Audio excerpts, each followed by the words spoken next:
Today, we discuss Miro. Listen, when it comes to running client workshops, the dream, of course, is to get those creative juices flowing, right? But typically what ends up happening is thousands of hours get wasted because of poorly facilitated meetings. So I have Maya with me today. She's a consultant who runs Fortune 100 workshops, from leadership training to team building, and she has the insider tip on what makes things work. Maya? Thank you, Jason. I've been doing this a long time. My number one tip is to bring everyone into that visual collaboration platform. So personally, I use Miro, and it's completely changed how I interact with the room. You have to give people a way to feel like they're in the room even when they're not. That's something you can do easily in Miro. Otherwise, they've seen the same slides and format 1,000 times. Falling asleep, eyes glazing over, yawns, all that. Exactly. When people follow me on the Miro board, everyone is literally going on a journey with me. We're adding thoughts, we're reacting, and we're voting for the best ideas. It's great. Connective magic. I like it.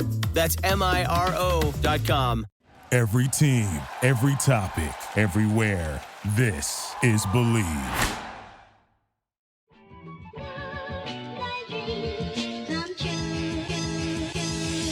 Hey, welcome in to another edition of the JMU Sports News Podcast. I am Bennett Conlon, joined by Jack Fitzpatrick, and we got a pretty important game week this week. Yeah, I haven't been this excited, and I guess I'm already spoiling the lead for what's coming up next as one of our first segments, but I haven't been this excited for a JMU football game in the month of September, I think ever.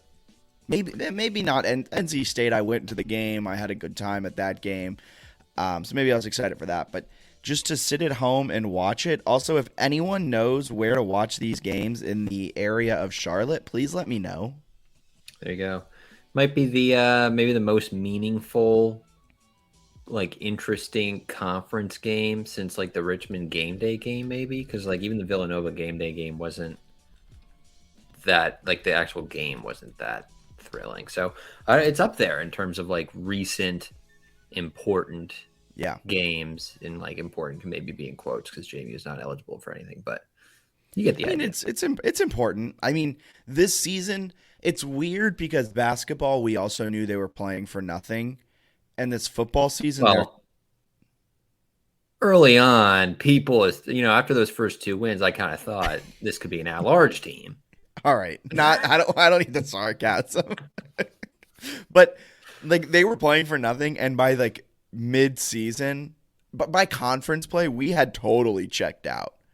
And I think the team might have checked out. Yeah, the team checked out too. But with football, it just feels like not the same at all. Like this game really doesn't mean anything, yet fans are hyping it up. We're hyping it up. We're excited. Just a very different dynamic when it comes to football and basketball. Yeah, I'm pretty excited for this one. I guess we should plug all our people before we get going too far. But if you're in Harrisonburg, go to Three Nuts, go to the tap room there. They're sponsoring us this fall. They got Oktoberfest beers, which is super exciting. Every Monday is Minuteman Monday. You get $3 pints. Every Wednesday, they got a game night there with a $5 flagship pint. You can see all that information on the bottom of the screen. Super excited to be working with them during this football season. They're a good group, and hoping to get down there at some point soon and check them out. But I've checked them out before, worth noting that. But it's a good spot to go if you want to hang out this weekend or any other weekend. Certainly a great place in Harrisonburg to visit. Yeah, I just had to chase after Frank, so I'm not sure if you also mentioned locations in Charlottesville, Richmond, Roanoke, I think Virginia Beach as well. But man, Frank just had me on a wild goose chase around the apartment real quick. That's pretty impressive. I don't know if you, on a complete side note, I don't know if you saw there's a preview, Slow News Day with Kevin Clark at the Ringer. Yeah. Yeah. There's a former JMU student, so he's a JMU alumnus, Richie Bozek, worked at the Breeze with me. He does video for the Ringer, but he did this hilarious preview for them because Scott Van Pelt was their guest this week, and his new puppy took a dump in the background of the recording. So nice. Dog troubles. Nice. You know what else is troubling? I'm not sure how I can segue that into BetOnline is the fastest and easiest way to wager on all your on all of your favorite sports, contests, and events with first-to-market odds and lines. Find reviews and news for every league, including Major League Baseball, NFL, NBA, NHL, combat sports, esports, and Bennett. We say it every week. Even golf. Max Homa had a great weekend last week. You watched that finish? That was pretty cool. No, of course not. I was watching football. You did? I didn't watch it either. I saw the highlight, though. Oh, okay. All right. I didn't even watch the highlight. He needed a chip in, and then he needed the other guy to 3-putt from 4 feet to win on 18, and it all happened. Damn. That's pretty. You could have bet on that. Even golf. BetOnline continues to be the top online resource for all your sports information, from live in-game betting, props, and futures. Head to BetOnline today or use your mobile device to join today and make your first sports bet. Use our promo code BELIEVE50, that's BLEAV50 at sign up to receive your 50% welcome bonus on your first deposit. You can read it right on the screen if you're watching on YouTube or Twitter. That's BELIEVE50 to get a 50% welcome bonus on your first deposit. Bet online. It's where the game starts. Heck yeah. Heck yeah, it is. And you know what else is where the game starts? This will be good. Boone, North Carolina. Okay. Saturday, 3:30 p.m. Eastern. ESPN Plus, baby. It's the game we've all had circled on our calendars since this schedule came out, right? I mean, JMU App State reviving a fantastic FCS rivalry. The regionality is there. It's going to be a fantastic game. I think App State is in a perfect spot to lose. It could be a letdown spot, right? I think it could be. I don't know where you want to take this now when we're previewing this game. We have a few different topics we want to hit. One of them is this a letdown spot for App State? Another one is your personal level of excitement for this game, things like that. But I'll let you steer the ship right here and take us where you want to go. Let's go excitement level. I was a little interested too, because obviously probably the biggest story of the week was Chauncey Logan, the cornerback, not being listed on the 2 deep, which I think is some gamesmanship there from James Madison. Imagine he's going to play some snaps. But as we all know, a lot of the App State coaches and players read what I write and what I talk about. So I've just spoiled that surprise for Kurt Signetti, which is tough. Did you see that random person who underneath our tweet, JMU's going to blow out App State, your satirical article that you wrote, they just tagged Chase Bryce? That cracked me up. Like, can you imagine Chase Bryce like sitting in some grad school class and like wasting his time reading this thing? I hope that happened. Don't think it did, but it would be nice if it did. No. Hashtag think, bro. Hashtag think. Hashtag think. You don't want to motivate the opponent too much. You know how it goes. But speaking, I just want to talk about the excitement level, because we mentioned it a little bit leading in. I feel like it's a good place to start. It's very cool to have a game that fans care about in September, and I'm pretty stoked about this one. Yeah, 100%. This is a game that I've been excited for since the schedule was released. I really wanted to get up to Boone, but couldn't, find. I actually completely forgot to look for tickets, and then the next thing I heard, it was sold out. I didn't think it would sell out, if I'm being 100% honest. I didn't think they had a good fan base, or well, no, I just didn't think they'd sell out for JMU, and that's no slight to JMU. I just didn't think it would. But I'm so excited. I'm so pumped that App beat Texas A&M and played a close game against UNC. Like, there's national relevance to App State. Like, they very well could be getting votes in the next AP poll. They're getting them in this one. Okay, that's so 100%. Like, yeah, go ahead. Well, they're nationally relevant, and this is a game where I don't think it's outside the realm of possibility. After watching App State kind of struggle against Troy, I don't think it's outside of the realm of possibility that JMU wins this game. I also now, and Bennett, I might need you to talk me down from the ledge now, because last week I was telling you why this team couldn't go 9-2. I'm back to saying, why can't this team go undefeated? Marshall lost to Bowling Green this week. Like, Georgia Southern lost. Like, this, after 2 weeks ago, I did around the Sun Belt article on JMUSportsnews.com, and 2 weekends ago, we thought, oh my gosh, this is a murderer's row of who's who in the Sun Belt. After this last weekend, it made me even more excited, not only for this game, but for it moving forward, because each game is winnable. I think that's true, and I also still feel like it's like college football, so like anything can happen. Yeah, college football. Yeah, anything can happen. Yeah. To add an extra plug here to our Patreon, you can check us out. It's patreon.com/JMU Sports News. Want to make sure I have the URL correct there. And Thank you. do. But I wrote there today and was talking about how I think JMU fans, myself included, probably have to calm down a little bit because the Sun Belt probably wasn't as good as it looked in week 2, probably not as bad as it looked at times in week 3. I also don't think the Sun Belt was that bad in week 3. I know people were like, it was a historically bad week in the non-conference. Like Georgia State losing to Charlotte, pretty darn bad, right?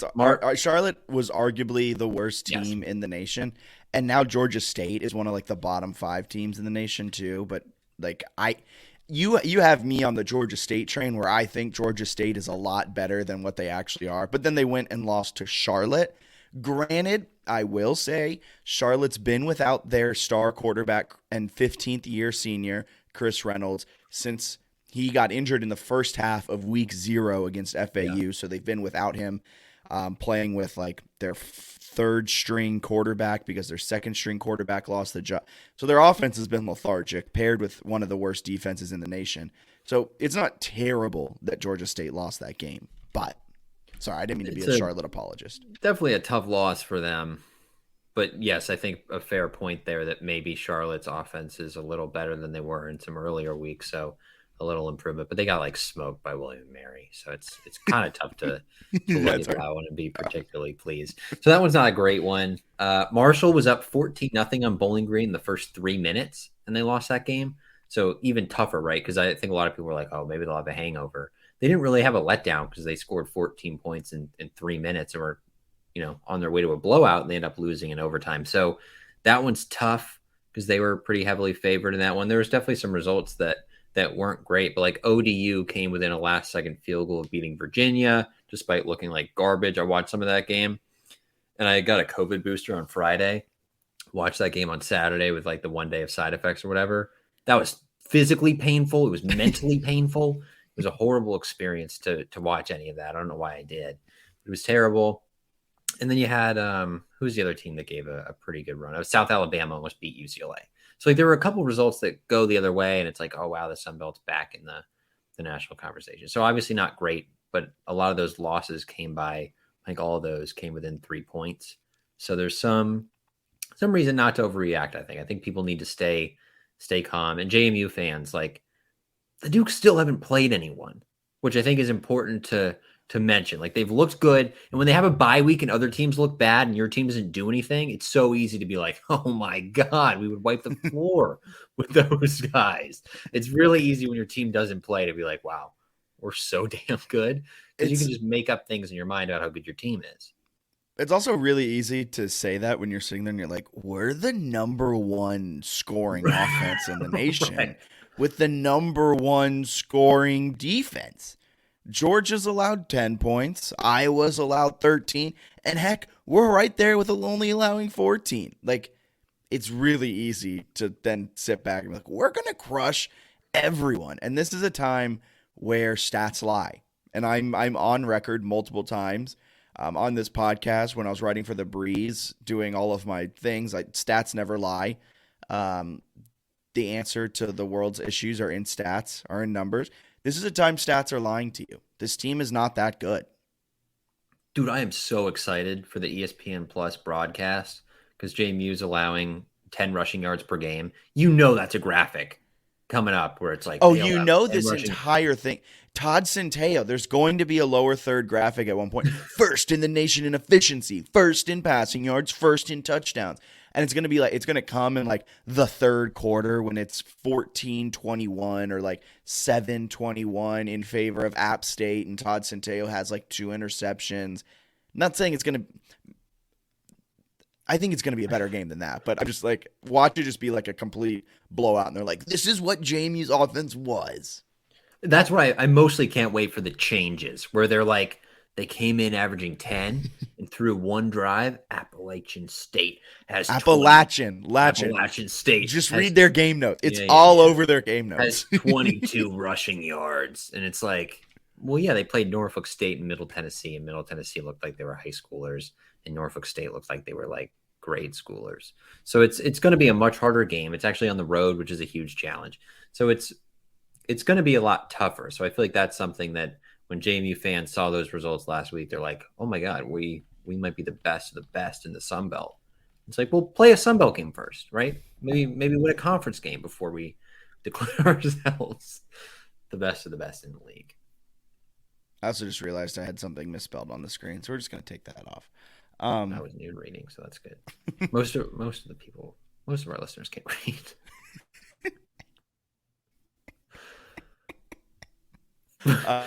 I'll let everyone take it up with Bennett in our Twitter comments. Just hit respond, or in our YouTube comments, wherever you're listening. Be sure to like this in their game notes. Yeah. Yep. Where? I'm just gonna call. Are you looking for the pronunciation? They do like at the beginning. Appalachian State. They mention it a lot of places. Appalachian State. All right, I got it. Please tell me that's what you would do before you would call games as color commentator for Matazone, and there'd be like, I would do really it. Weird I would name. do it during the games, and Kurt would have to mute my mic. Appalachian. Latchin. He was thrown off because I was just screaming the whole game. Okay, back to the main question at hand, which is the level excitement. Rank it 1 through 10. It's like a 7. Okay, I'm at an 8. I think it would be higher if like they were eligible for the Sun Belt Championship. I think, or right, like I think that would do it, or making a bowl or whatever. Or you could like weirdly convince yourself that if they win this one, they're like making it a year 6 bowl. I think that kind of stuff would really ramp it up. If I was going, and I know some JMU fans are going to the game, I would be like at a 12. But I think watching the game, knowing that if they lose, hey, it's not the end of the world, I'll put it at a 7 just because I don't want to react too much. I think it was probably still a little more amped in December for the North Dakota State game, just again, because there was a little more stakes. Because this one I'm coming in super excited about the game, but also for me to get to a 10, there has to be like stress of what happens if they lose. And there's none of that. Like if they lose the game, I'm not going to freak out because I think it's just like, oh, they'll learn from it. They got some easy-ish games coming up, and I won't panic. So it's like when you lose to North Dakota State, you're really sad. That to me is when you get to like a 10. That's valid. I was at a 10 for North Dakota State. I would say I'm at an 8 now for the reason of this game could just set the tone for our Sun Belt experience and everything like that. Fair. It's just, and it can reignite this rivalry that we used to have with App State. Like there's so much on the line. I don't know if it was you or I was talking with our friend Dom about like how we wish there was a team we like actually hated. Richmond was kind of that, and I think Richmond is that for slightly older alums, but Richmond was only good for like 2 years of my college experience, and after that, we just destroyed them every time we played them, and that hatred kind of fell by the wayside. I would love for ODU to come into that role or App State to come into that role, and it feels like both teams have the resources, have the want, have the desire to have winning football programs and be a top destination for Group of Five as a Group of Five school. So I'm really excited for that aspect of it. I think it would be a 9 or even a 10. I think I might even have the same level of North Dakota State hype, even though there's nothing you're playing for. Bragging rights means a lot. But I think having a bye week coming into this game really dampened my expectations, dampened it a little. Well, I say that as I'm at an 8 of level of excitement. Took it down from a 10 to an 8 because imagine if we had played Sunbelt game number 1 or like Louisville last week or a mediocre Group of 5 team and just crushed them or won. Like say it's against Louisville and we beat them. And we're coming into this game 3-0 off of a dominant MTSU win, a Norfolk State win, and a random Group of 5 win. Like, think how much fun that would be, how much excitement there would be. Yeah, the bye definitely takes a little bit out of the sails just because there wasn't a game to get excited about and build the hype. Because the first two built the hype pretty significantly, right? The first one built the hype, and then we rode the wave. Okay, that's fair.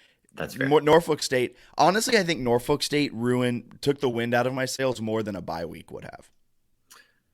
Yeah, well, that's because you're not a Chauncey Logan stan. So for us who are big on Chauncey, sorry about that. Sorry, that one really built it up for me. That's probably the most hype I've had in the last 5 years of watching JMU football. No, but I think this game's awesome. I also feel like Appalachian. I hate it. I'm calling them App State. You literally can. No one judges you for calling them App State. They don't get offended by that? I feel like that would be offensive. In their game notes, it says you can refer to us as Appalachian State or App State. You can't refer to them as like ASU or anything like that. All right, fine. App State's perfect. Thank God. All right, so anyway. It's not a hard name, man. I feel like App State, it just messes with me. I'm the one that messes up names here on this podcast. You're taking over my role. That's true.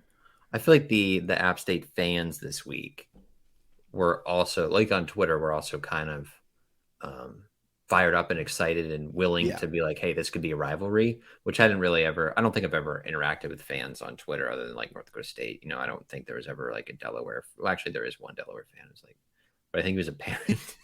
That's like the only Delaware fan we've interacted with had like a kid on the team or on the baseball team or something.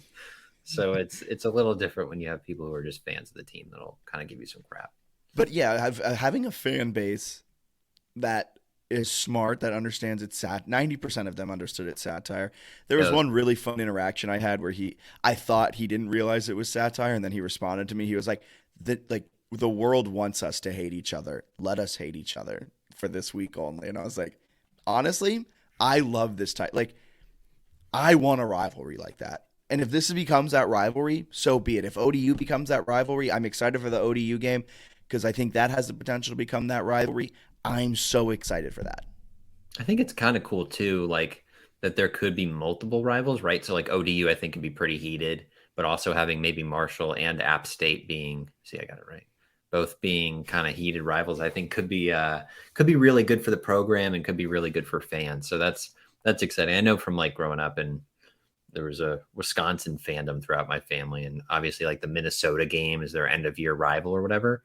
But like you play Ohio State, you play Michigan, you play Michigan State, there's still a certain level of rivalry there, especially if you're a good enough team to beat them occasionally, which they haven't been against like Ohio State recently. But even if you're like Michigan, like you have Michigan State and you have Ohio State, like you have multiple rivals. And I think that's something, even Minnesota, they have a rivalry that they play for like the Little Brown Jug. So like there's some rivalry stuff there where if you have multiple rivals, it makes your regular season so much more exciting. Yeah, 100%. So there you go. Awesome. Is this a letdown spot for App State though? We got to talk Hail Mary. We got to talk Hail Mary. There was another part of this. There was another thing I was going to segue into, but we'll talk Hail Mary into letdown spot here for App State. Yeah. I mean, you're coming off of the biggest win, second biggest win in program history, taking down number 6 Texas A&M. Very big win. Not sure if you guys heard about that upset, but it did happen 2 weeks ago. Then this last week, College Game Day came to Boone. Nowhere near as cool as Harrisonburg, but it was a respectable performance. Good on you, App State. A third of the crowd. We'll give you a clap for that. Good job for trying. Next time, check out how Harrisonburg does it, and then maybe you can try again in 2 years, like how we got it twice in 3 years. Then they go into the game against Troy, Sun Belt opener, and they needed a last-second, 58-yard Hail Mary from Chase Bryce, who, by the way, couldn't even make it to the goal line. Couldn't be my quarterback. Kind of trash. That needed to be tipped up. Some miraculous ending happened, and they ended up winning the game. It was so sick. Like that was the best. Cool that was awesome. I wasn't watching. I had like the game cast or whatever on. It was just like looking at it. I was like, all right, maybe they can have one more play, like based on what the time was telling me, to try to like kick a long field goal because they were down 2. It's like 28-26. I was like, maybe they'll get into like long field goal range. And then my dad texted me and was like, in all caps, like App State. And I was like, oh, they must have gotten into field goal range. And I saw I was like, oh my God. And yeah, like you're saying, where the ball doesn't even reach the end zone, it's tipped. And they did a segment, I think it was on SEC Network, that was worth watching and kind of funny though, where they were talking. They kind of just talk about college football in general. It's like, I was like SEC Network. I think it's on SEC Network and not like ESPN, but I could be wrong. Okay. But anyway, they do a good job with it. And they went over like the defense that was played in the Hail Mary, and they went through the film, and the guy catches the tip ball, and then another receiver is not boxed out in any capacity, so he's able to almost act as a lead blocker. And they were cracking up. They're like, "Have you ever seen a Hail Mary with a lead blocker?"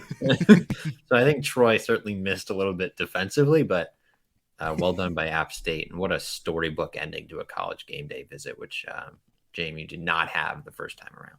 Yeah, definitely not. Also worth noting, App State's defense still isn't great.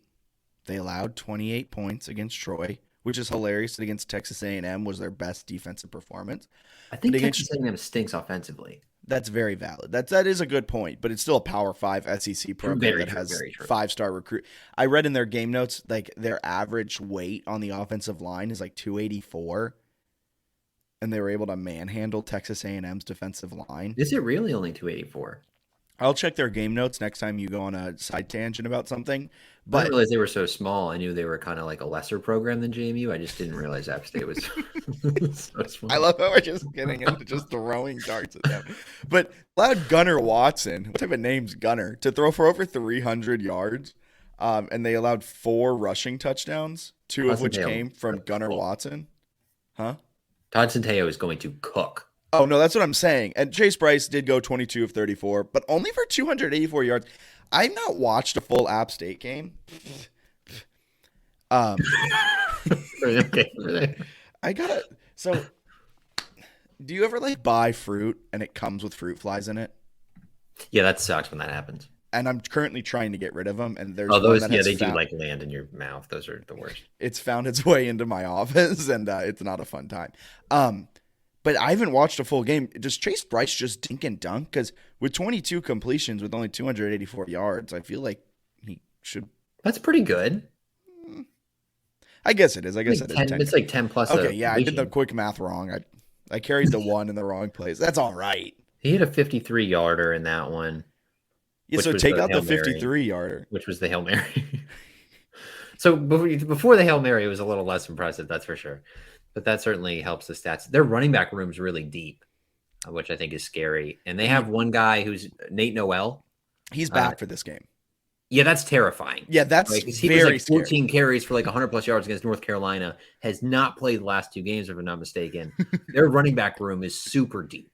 They have I might be mispronouncing it. It could be Cameron.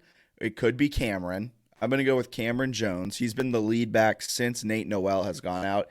Dietrich Harrington is there. He tore his ACL 2 years ago. Last year was his first year back, and now he's kind of like running back number 3. They have Amani Marshall, who's a Wake Forest transfer. They have a freshman running back who they're really high on. And then, Nate Noel, who led the team with over 1,000 yards rushing last year, is a monster. 116 yards in the opener against UNC on 14 attempts. Hasn't touched the ball since. Had an ankle injury. He's listed as or in the 2 deep. Yeah, they're really good. So it's a little scary. So yeah, Cameron Peoples, I think it's just Cameron because they don't add any special thing there for his name, leads the team in rushing. But Nate Noel leads the team in average per game. He just played the 1. He had 14 carries, 116 yards, 2 touchdowns, average 8 yards a carry against UNC. So like, I'm a little fearful of him.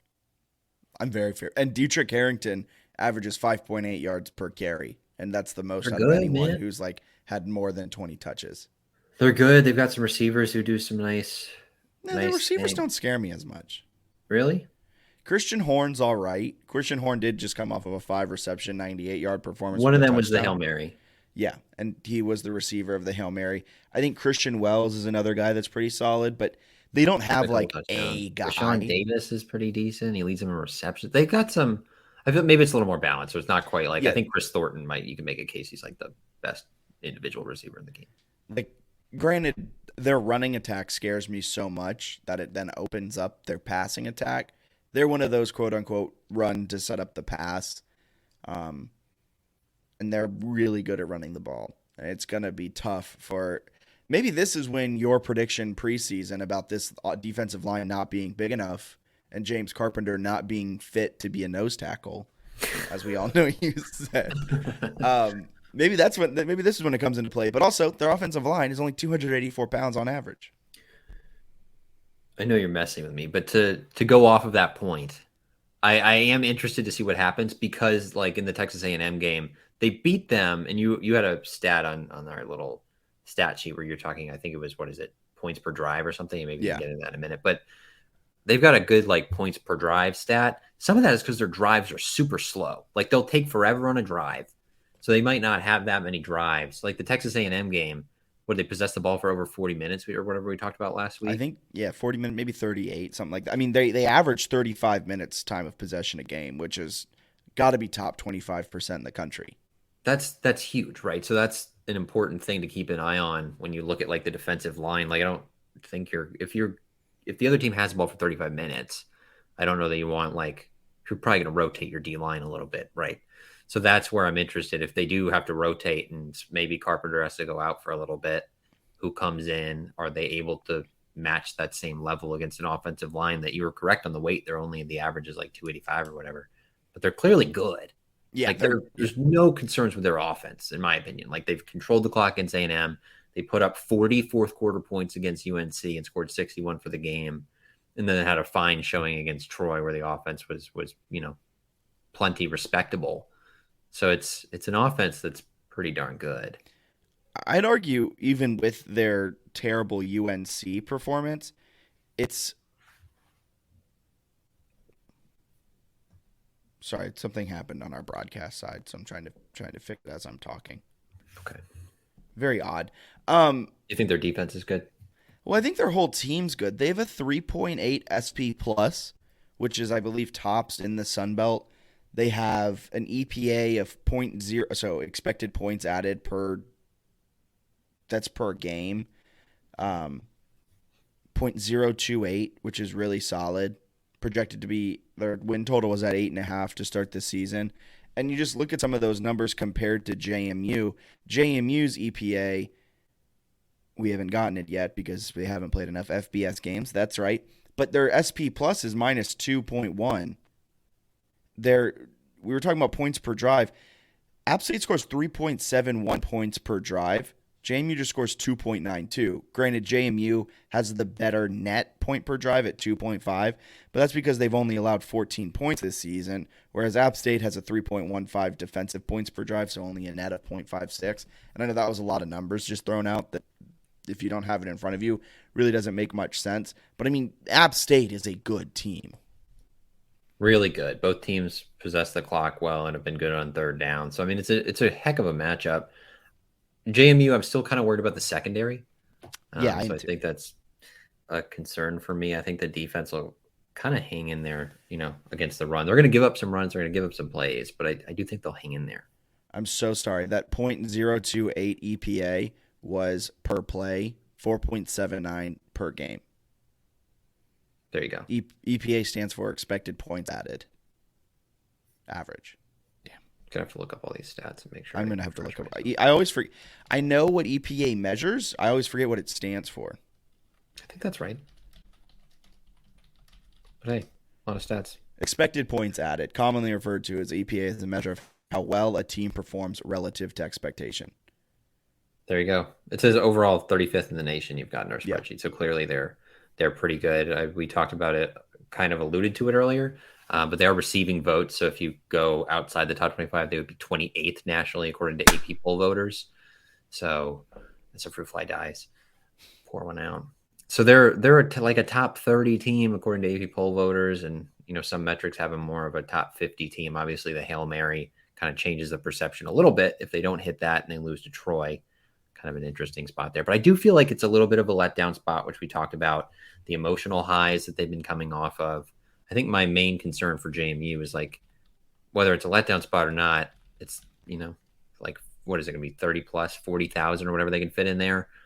It's a much different environment than like a sleepy home game against Norfolk State, which I think makes it easier to make mistakes. And the team you're playing is better. Like they've got some guys on defense, even though the defense isn't perfect, that really make some good plays. Like Nick Hampton, an outside linebacker, is kind of a freak, like really athletic guy who, I think he already has 3 sacks on the season. 3.5 tackles for loss, 1 sack. Oh, really? I thought it was 3. But anyway, maybe it's 3.5. It could have been and 3. I could have definitely just written that. I might have looked at the 100. same number or something, but whatever it was, he had a lot of those against UNC. So he was like, even though their defense didn't have a great game, like this guy's still disruptive. And they haven't played, even though they've given up some points, they haven't played, um, you know, JMU hasn't played a defense like App State's yet. And I also will go out on a limb, and I don't think this is too much of a limb to go out of. This is the most hostile atmosphere JMU has played in ever. Maybe not ever, but going back to like it's up there though, right? I mean, like I'm trying to think of a more hostile atmosphere. Like this is a one of the sold out FBS games. but I don't know if the fans were invested. That's true.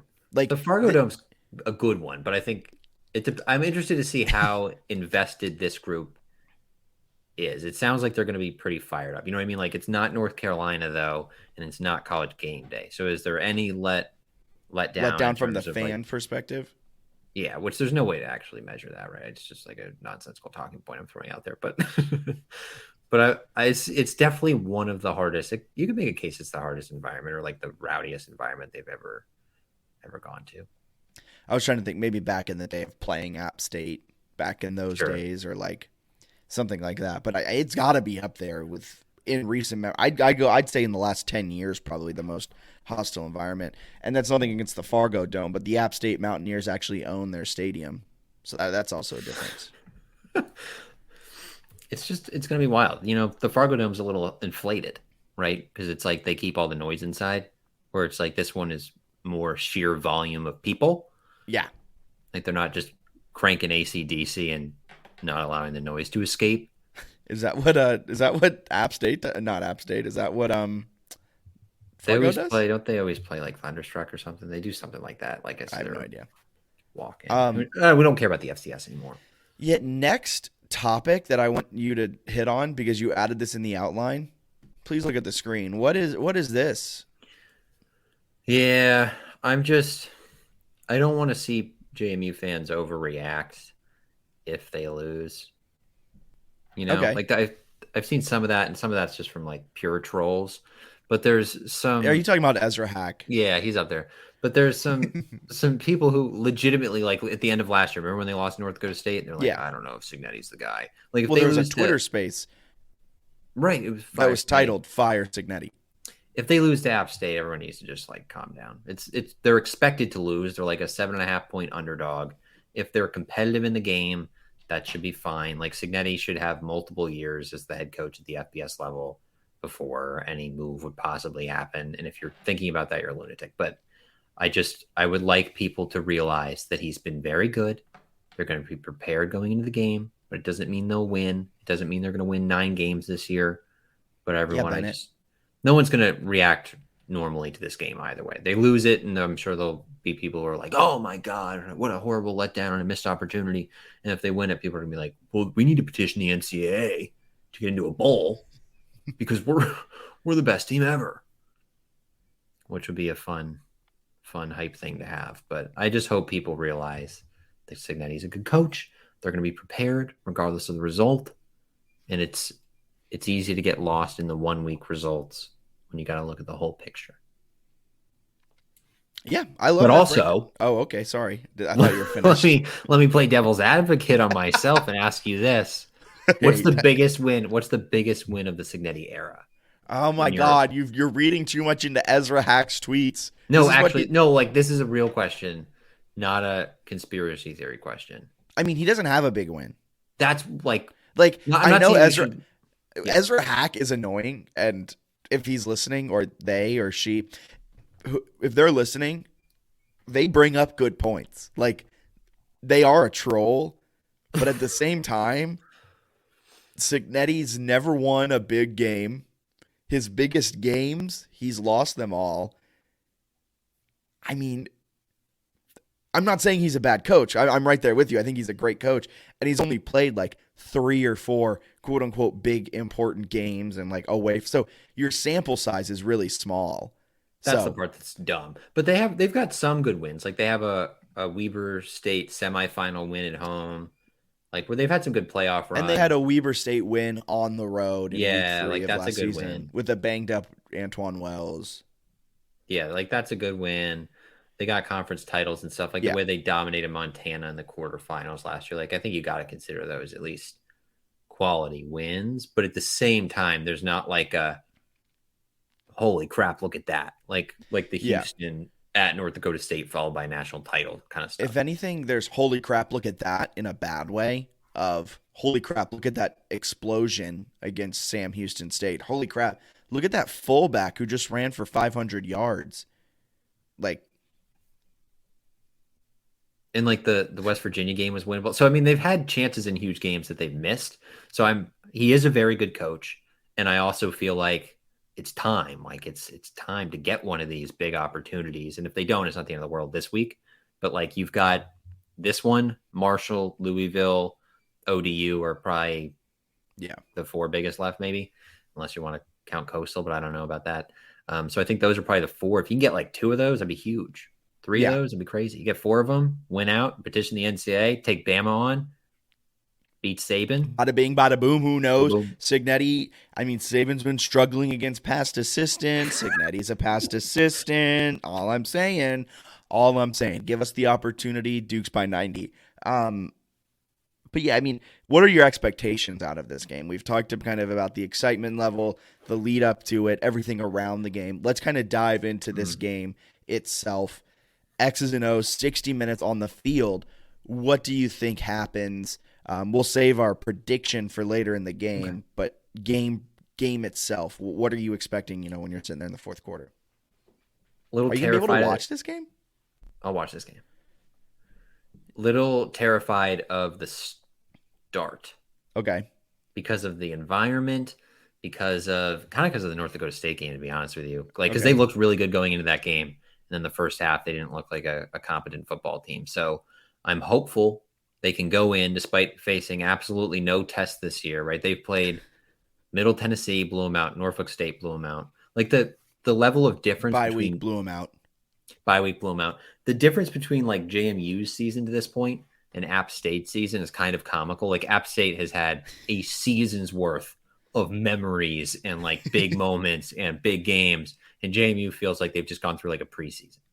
Like, so that's what worries me the most in this one. I think JMU is good enough to hang around, but I worry a lot about the fact that they haven't really been even close to tested at all. App State has 3 one-possession games. Yeah. Yeah, it's against good teams. Yeah. Troy's not great, but I mean, yeah, which gives me hope for this game that it was a one-possession game that needed a late Hail Mary for them to win. But from an X's and O's standpoint, I really think that this game is going to be won and lost in the secondary. I know we hyped up their rushing attack with Noel coming back, with Jones there, with Harrington. But I think our defensive line, our front 7, our front 6 will kind of stymie them for the most part. I think our defensive line is better than UNC's. I wouldn't go so far as saying it's better than Texas A&M's, but I think for the most part we'll be able to hold our own against their rushing attack. It's the fact that then Chase Bryce will have the opportunity to dice us up with Christian Horn and their litany of 15 receivers that are out there. And I think it's going to be a true test on the secondary. And I know I sound like a broken record with every week I've been saying this and how the secondary is the part of the team that worries me the most. But these are the games that it's going to rear its ugly head. Chase Cunningham missed some wide open throws and didn't make them pay. Last season, Davis Cheek missed some wide open throws. Nolan Henderson was out for Delaware when they played. Joe Mancuso was he the starter last year? Yeah. Was out for Richmond. Like, this is their first real test in over a year. Their last test came against Sam Houston State, and look what happened. North Dakota State. Their fullback ran it. It wasn't even their quarterback that hurt us. Oh, you mean just in terms of passing? Yeah. I guess that's probably fair. Yeah, they weren't really a pass-heavy offense. And so that's what really worries me. I think this offense, Jamie's offense, will keep up. I think they'll be able to run it. I think Chris Thornton will have himself a day. I'm not high on App State's defense. They allow 3.15 points per drive, which is really high. And so, I mean, essentially their defense allows at least a field goal each drive. And I think JMU will be able to take advantage of that and keep up with App State's offense. I'm expecting another high-scoring game. It's hard with App State to analyze some of those because that UNC game is such a freak score. It is, but then like so's the Texas A&M game. It's almost like throw those two outliers out. And I think Troy last game feels like more of a. I think Troy is what App State is. I think that game's what I think App they're State better is. than that. I wonder if that was their letdown. That's what terrifies me is how many letdowns can they have? Like they were probably. But I mean, they're coming off of the highest of high letdown spot. Then again, the highest of high. So if we're using that last game as an example, this should be a letdown spot. It could be a letdown spot. There's absolutely the potential for it. So I can't ever get the read on you. I don't know what you're feeling for this game. I don't know. I go back and forth a little bit, but we'll get to it in a little bit for our prediction. All right, what's next? Do we need a 3-notch preview, or do we hit them with a want to Sunbelt pick them? Let's go into our 3-notch preview. Putting a little music behind it, make it sound all nice and fun. This week, Duke's travel to Boone. Who are they taking on, Bennett? App State. Who's App State's head coach? State. There you go, Appalachian State. Sean Clark, former player in the program. Former player in the program, coming off a 10-4 season. Sean Clark, 8th best win percentage in all of the FBS with a 73% win percentage. This App State team has an extremely deep running back room, very similar to that of JMU. Cameron Peoples, Nate Noel, a Wake Forest transfer, Dietrich Harrington, and a lot more. They have a very efficient offense. They score 3.71 points per drive, but their defense, kind of inflated off of that UNC game, is a bit of an issue. We're allowing 3.15 points per drive, a net of just 0.56. A lot worse than JMU's. JMU allows just 0.42 points per drive. This is a team that is top 35 in the nation in EPA, so expected points added, so they're efficient. And this is a team that was projected to win about 8.5 games this season, and they're damn near on pace as they lost to UNC to start the season, beat Texas A&M, and beat Troy last week. Battle tested. They've got Chase Bryce at quarterback, dude. This guy has played in the ACC before now, 6-year senior. When's the last time JMU played a quarterback of this caliber? It's years. It's been years, right? Maybe when they played an FBS game, I don't know. But it's been a while. It's going to be the biggest test they've had in a very long time, which is great news for a JMU fan because this game actually means something. And what time's kickoff? Where can JMU fans tune in to listen? 3:30 p.m. ESPN Plus. I know some fans were upset it wasn't on ESPN, but ESPN Plus marquee game. Yes, sir. That's our 3-notch preview. Dukes, Mountaineers. It's going to be a good one. All right. You know what time it is now? I didn't go back and look at the Sunbelt Pick'em stats, but I don't think it was pretty. This is my jam. I got some bold picks this week. I forgot where I wrote down our picks. Do you want to go through our picks from last week real quick? Yeah, let's recap that slate of games. Okay, so we both had Alabama over UL Monroe. Are you writing them down? I didn't write them down, but I tracked the first 2 weeks in terms of like going back. And I swore I wrote them down somewhere. Well, I can always go back and listen. But anyway, okay. Alabama beat Louisiana Monroe. We know that one happened, right? We're not going to pretend that we picked Louisiana Monroe. So we got that right. Baylor whooped Texas State, which I was still cracking up at some Texas State fan on Twitter a few weeks back that was like, nation's going to take notice when we take down Baylor. What? They lose by 35. Yeah, So that wasn't great. Coastal kind of struggling a little bit, but they were able to pull it out against Buffalo. They were down in the fourth quarter, but they end up winning by 12. So they don't cover, but they do win, right? This is money line only, so we make ourselves look smart with our overall record. We had South Alabama. I picked South Alabama to beat UCLA, and they lost by a point. I So picked UCLA. You did pick UCLA. But you also picked ODU, and I picked Virginia. Virginia won on a last-second field goal. So that one evens out because UCLA had the last-second field goal, blah, blah, blah. We both had App State, I believe. We did. So we got that on Hail Mary. Georgia Southern, UAB. I think I went Georgia Southern. I went UAB there because I'm a genius. So, and they were 11.5-point favorites. So great bet. I know that might have been the one I switched. You might have switched that one. After you said they're 11.5-point favorites, and I went, oh. Yeah, we'll have to double check that. Bowling Green, Marshall, neither of us got that one correct. No. That was tough. Charlotte, Georgia State, neither one of us got that That's correct. tough also. And Arkansas State, Memphis? No, there's no chance I picked Arkansas State in that game. Neither did I. I mean, Memphis won, so. Memphis did win. I think I picked Louisiana, and Rice beat them, though. I did too. Rice had a really good second half to win by 12. Louisiana went into the halftime break up 14-13, ended up kind of allowing Rice to run all over him and lost at 33-21. Yeah, Rice had a pretty good offensive day. And Southern Miss beat Northwestern State 64-10. A lot of people are saying that was kind of the performance that put Southern Miss on the Sun Belt map and that they're sort of, at this point, a walk-away favorite to win the West. Only you. What a performance by that team, man. They're ready to go. All right. So this week, here's the breakdown. Starting things off, we have Coastal. We have Georgia State. Who do you got? This is a Thursday game. It is. Thursday, September 22nd. On ESPN2, so that's exciting. Give me Georgia State. They win their first game of the year. They're 0-3. Coastal's 3-0. They're going to upset Coastal Carolina. It's one of my favorite bets of the entire week.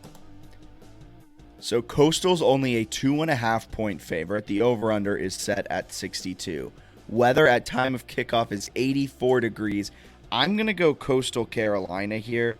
I'm going to buy into what the national media is saying Georgia State is not a good football team. I've been trying to think that they were, and you know what they've done every week? They've broken my heart, losing to South Carolina, losing to UNC, and now losing to Charlotte.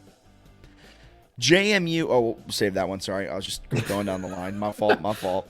Ball State, Georgia Southern. Georgia Southern, a 10-point favorite at home. I think Georgia Southern bounces back here. So I will say that Georgia Southern, after the Nebraska win and the UAB loss, I think they beat Ball State, pick up a huge win for the Sun Belt over the MAC. I'm going Georgia Southern as well. I've bought into them. Their offense isn't an issue. Normally when you go from triple option to whatever they're running now with Clay Helton, normally the offense sputters a little bit. It seems like the offense isn't terrible. So give me Georgia Southern. Okay. Arkansas State at ODU, the battle of 1 and 2 teams. ODU a 6-point favorite at home. I'm going to take Arkansas State. I think. Wow. It's mostly like just an anger of having to watch ODU. Or not having to, but having watched them, having made the decision. I have free will. Having made the decision. You do, and you free willingly chose to watch ODU. Also, can you tell me sucks? Can you tell me what's happening with Brennan? Yeah, Brennan Armstrong and UVA, their offense is not where it needs to be. A little concerned about that. Heisman favorite. Yeah, UVA fans were coming into the year said he was a Heisman candidate. No, he is not. Their offense looks terrible. They're a 10-point dog against Syracuse. That's embarrassing. Syracuse is good though. But it's Syracuse. But Syracuse? Okay, whatever. Southern Miss. Oh. Did you pick this one? Yeah, I didn't, but I wrote it down. ODU. Okay, yeah. Southern Miss at, you keep me in check. I've already pulled that once this season. Southern Miss at Tulane. Tulane's 3-0 and a 13-point favorite. Tulane just beat Kansas State. That was a really good win for them. They were like 16-point dog. Maybe it got a little lower, but they were double-digit underdogs. Southern Miss, though. I swear, if they feel like a team of destiny. Am I wrong in saying that they feel like a team of destiny? You are. A 1 and 2 team of destiny. They're definitely covering 13-point dogs. That's some of the easiest money you'll ever make. I think they went outright. You're lying. I think Southern Miss beats Tulane. There's no way you believe that. I do. I'm probably going to bet it. All right, I'm going Tulane because I'm not stupid. Okay. All right, next one up. Houston Baptist at Texas State. Don't watch this one. I'll say Texas State just because I don't think Houston Baptist is good, but Texas State stinks. What league is Houston Baptist in? Something in the FCS, right? Okay, they're FCS school. NFL Network is airing Marshall at Troy. Marshall's a 3-point favorite. Is this a bounce back spot for the Thundering Herd, who more looked like a slight drizzle on Saturday against Bowling Green? Yeah, I think so. I think they win this one. I think it's a good spot for them to bounce back. Although they are maybe a little cursed because the last one was on NFL Network. They lost to Bowling Green, so I don't know if NFL Network's a great spot for them, but I think they will beat Troy. I think Troy, that's a tough way to lose last week. I think that's going to be tough to get over. Sound the alarms, folks. This is my upset of the week. Give me Troy over Marshall. Troy +3. Don't even take that. Give me the money line. Troy at home takes down Marshall. Marshall, who was riding high after beating Notre Dame. They were 2-0. They were looking like Sun Belt East favorites. They're going to be 2-2 after this one. Louisiana Tech against South Alabama. Yeah, speaking of upsets, I do want to make a point. I'm glad that you picked Troy there, which is an actual underdog. I saw some people on Twitter last week, like a good amount of people that were like, my upset of the week is unranked Washington to beat number 11 Michigan State. They're like a 3.5-point favorite. Like, what do you mean an upset? I also love, I was going to be that guy on Twitter, but I wasn't when I saw Washington fans storming the field. And I was going to be like, well, actually, they were favored, so not sure why you're storming. That would have been awesome. But I'll take South Alabama here, I think. If there's a team other than Southern Miss that wins the West, it's probably South Alabama. But I mean, it probably is going to be South Alabama considering. I just don't think they have the firepower to get by a team like Southern Miss that's able to use a running back as a quarterback whenever they please. You're right. They don't have Frank Gore Jr., who has 46 carries for 270 yards and 3 touchdowns this season. Louisiana at UL Monroe. UL Monroe, a 9-point. No, UL. So UL is Louisiana. 9-point favorite. I saw that earlier this week and got so mad that ESPN listed UL as the favorite for that game. I was like, they're both UL. What are you doing? I'll say Louisiana, even though I think this game, I don't think Louisiana is that great this year, but I don't think UL Monroe is that great either. So I'll say Louisiana wins that football game. UL Monroe has a quarterback named C. Rogers. He has 457 yards this season, averaging 10 yards per completion, 2 touchdowns. I'm going to go Louisiana, though. They're the better team in this spot. Just for those interested, his real name is Chandler. His name is C. Rogers. All right. All right, that's a Sun Belt. Oh, wait, no. Who do you want to pick the JMU?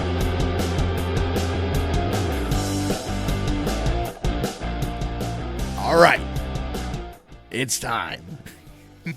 JMU, App State, who you got? I was going to go App State, and I think I'm changing my mind. So I think I'm going to go with the James Madison Dukes. They're going to win this game 31-28. They're going to go on the road and win. It's a letdown spot for App State, and I think JMU's playing really well. I don't think it's a joke. I think when Kurt Signetti talked at media days about how we're not going to be down 2 scores a lot, but we'll probably be up 2 or 3 scores a good bit, he wasn't kidding. So I think they jump out to a 31-0 lead and allow Appalachian State You're to. So bad at this. I think they allow them to score 28 late, making it fun. No, I think it'll be a competitive game, and I'll say JMU wins 31-28, which is a slightly biased pick. So a couple of hilarious things right now. I'm on drf.com/sports to get some exclusive data for this to break it down. 69% of the public is on JMU right now. Yeah, I've seen similar numbers on the All Action Network. Over under 99%. So not a lot of data points right now. So Everybody. But a lot of people are on the under. The over-under is set at 60, which seems high. Really? I'm seeing 58 at the little ESPN thing, but it probably depends on the book. Depends on the book. So App State opened as 7.5-point favorites. That got as high as 8.5. It's now come all the way down to 7. I think because Chase Kitty was saying he got it at 10 last week, so I think the Troy performance moved the line a little bit here, where we're looking at more of a touchdown. There's some JMU love right now. There is. According to DRF data, though, App State should be more like a 12-point favorite. With all that being said, here's a question. Do I play strategy or do I play with the heart? But you pick the winner. I got to go App State. Okay, fair enough. What was your score prediction? I said 31-28 JMU. Okay. I'm going to go App State wins 45-42. That's your week 1 prediction, but the other way. Yeah, it is. So it's probably going to be a 44-7 App State win. That's tough. I think whoever has the ball last in this game, that cliche that everyone says. That's my favorite thing, where it's one of those whoever had the ball last kind of things. And a lot of the time it's not. It's like the last team just didn't have enough time, Yeah, but I do truly think it'll be kind of a back and forth game where maybe not actually the last team who has the ball wins, but it's going to come down to the end of the game, and someone's going to have to put together a game-winning drive. I have yet to see Kurt Signetti put together a game-winning drive. I have seen goal line interceptions from JMU on potential game-winning drives, but that's besides the point. I don't love Signetti's chance to put together a game-winning drive at his age. I think back in the day, he's a guy who could lead one. I just don't know with how old he is now. All right. Well, anything else we have to hit while you're laughing at yourself? No, I don't think so. It's going to be field hockey got to number 21 in the country, so shout out to them. Women's soccer is off to a good start. Men's soccer was playing tonight. They're not off to a great start this year. So, before we get up on out of here, does it mean anything that Jamie's coming in off of a bye? Perfect time for a bye. That's what everybody always says, right? Okay. Oh, the bye came at a perfect time. Bye came at a perfect time. All right. Well, for Bennett Conlon, my name's Jack Fitzpatrick. You guys have a wonderful rest of your day. App State, 3:30 p.m. Saturday on ESPN Plus. Tune in. If you know where I can watch this at like a JMU alumni bar in Charlotte, please let me know. I'm looking. Would be great information. Have a wonderful rest of your day. See ya.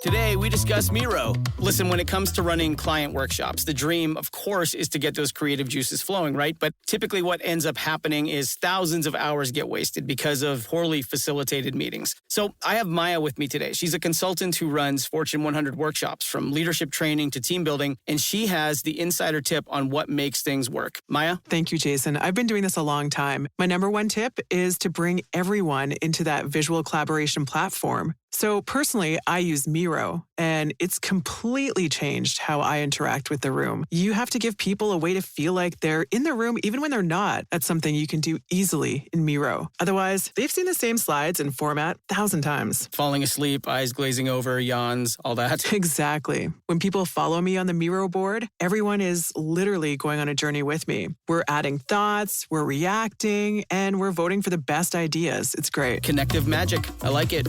That's MIRO.com.